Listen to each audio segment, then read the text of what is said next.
துல்லாஹி வபரகாத்து. லா தஹ்சன், கவலை கொள்ளாதீர். எதிலிருந்து சகோதரரே? கடந்த காலத்துடைய பாவங்களின் நினைவுகளை கொண்டு ஒருபோதும் வாழ்க்கையில் கவலை அடையாதீர்கள். மனிதர்களாக பிறந்த எல்லோரும் பாவம் செய்யக்கூடியவர்கள்தான். எல்லா மனிதரும் விதிவிலக்கில்லாமல் மறக்க முடியாத, மன்னிக்க முடியாத, இழிவடையக்கூடிய பாவங்களை கூட எல்லா மனிதர்களும் அவர்களுடைய வாழ்க்கையில் செய்யக்கூடியவர்கள்தான்.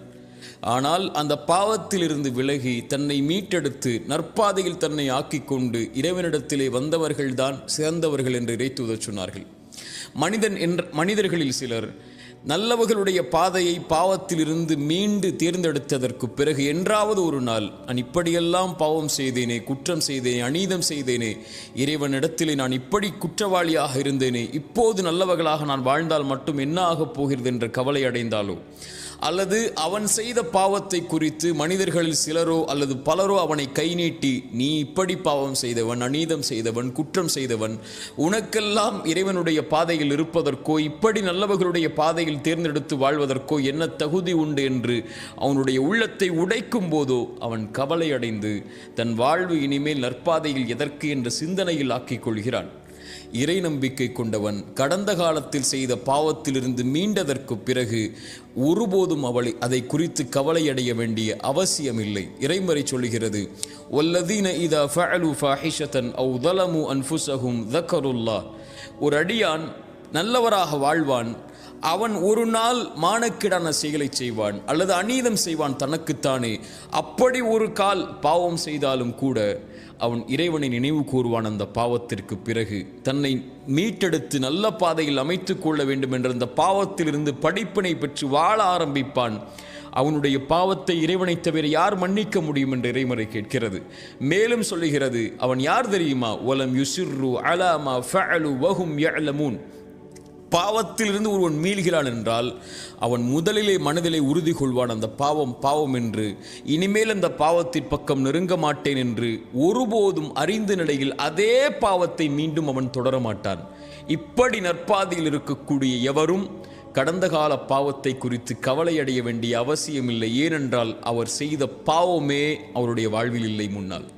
இறைமுறை சொல்லுகிறது, இல்லாமன் தாப வ ஆமன வ அமில அமலன் சாலிஹன்.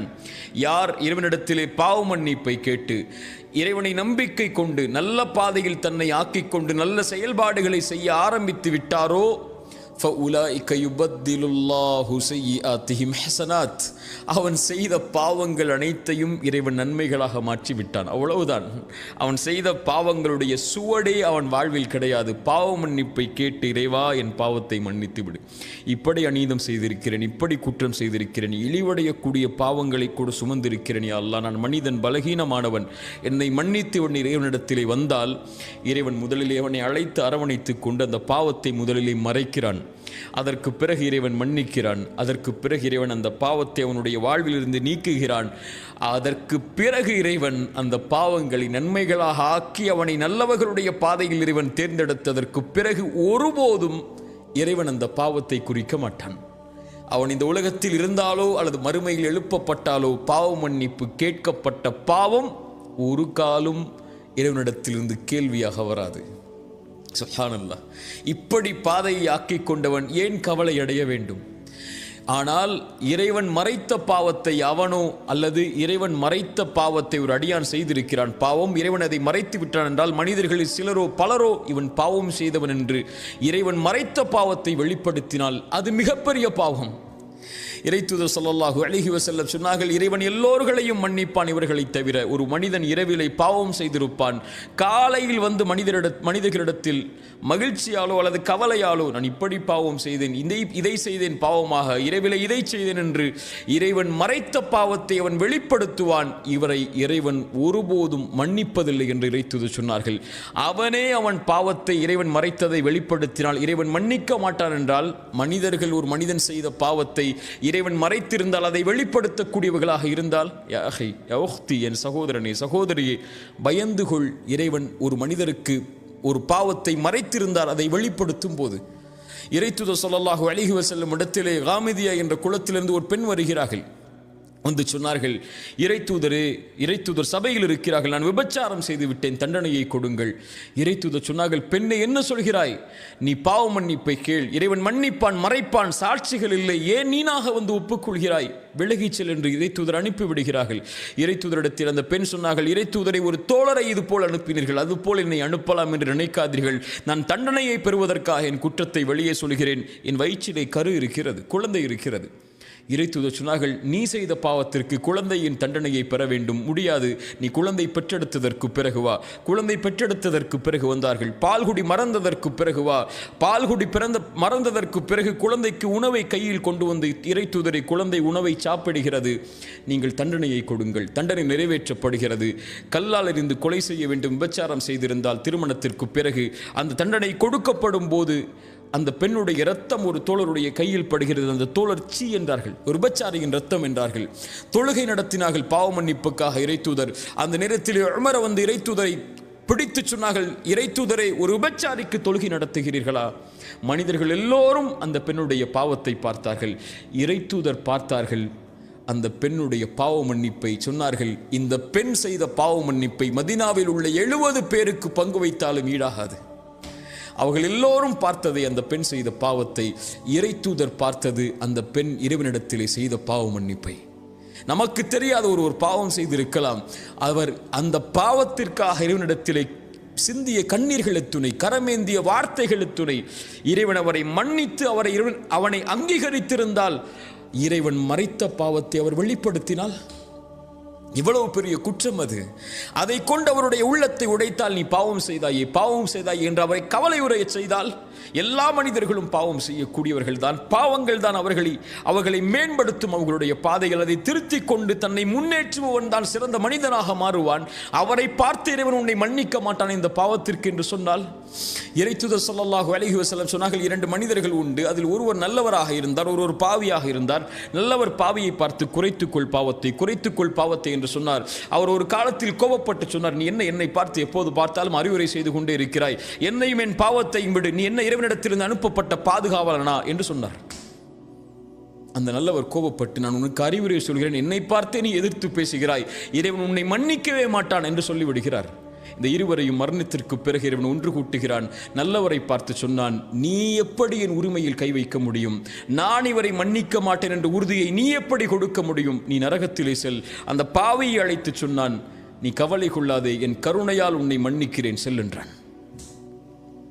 நம்முடைய பார்வையில் பாவியாக தெரிபவர்கள் இறைவனுடைய பார்வையில் யார் என்று நமக்கு தெரியாது. என் அடியார், என் தோழனை, என்னுடைய சகோதரியே, நீ ஒரு பாதையில் இருந்து மீண்டு நற்பாதையில் அமைத்ததற்கு பிறகு ஒருபோதும் இந்த மனிதர்களை குறித்து கவலை அடையாதீர்கள். இறைவன் உன்னை பார்க்கக்கூடிய பார்வை சுத்தமான பார்வையாக மாறியதற்கு பிறகு உலகமே உன்னை தவறான பார்வையில் பார்த்தாலும் அதை குறித்து கவலை அடையாமல் நல்ல பாதையில் உங்களுடைய சிந்தனைகளை வைத்துக்கொண்டு, தவறிலிருந்து பெற்ற பாடத்தை பெற்றுக்கொண்டு, சிறந்த மனிதர்களுடைய பாதையில் உங்களை ஆக்கிக்கொண்டு, உங்களுடைய மரணம் வரை அதில் தொடர்ச்சியாக இருந்து கொண்டே இருங்கள். ஒருபோதும் கடந்த காலத்துடைய பாவங்கள் உங்களை கவலையடைய செய்ய வேண்டாம். அதற்கு அவசியமில்லை. வாழப்போகின்ற வாழ்க்கை கொஞ்ச காலம். இந்த உலகத்தில் நீங்கள் மரணித்ததற்கு பிறகு இந்த மனிதர்கள் மறந்து விடுவார்கள். 100 ஆண்டுகளுக்கு பிறகு நீங்கள் வாழ்ந்த அடையாளமே இருக்காது. 200 ஆண்டுகளுக்கு பிறகு நீங்கள் வாழ்ந்த சரித்திரமே இருக்காது. இப்படி உலகமே உங்களை விடும் போது நீங்கள் ஏன் கடந்த கால பாவத்தை நினைத்து எதிர்காலத்தை அழித்துக் கொண்டிருக்கிறீர்கள்?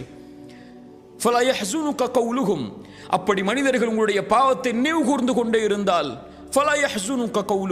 அவர்களுடைய வார்த்தை உங்களை கவலை அடைய செய்ய வேண்டாம். இறைவன் அறிந்தவன் மறைப்பதையும் வெளிப்படுத்துவதையும்.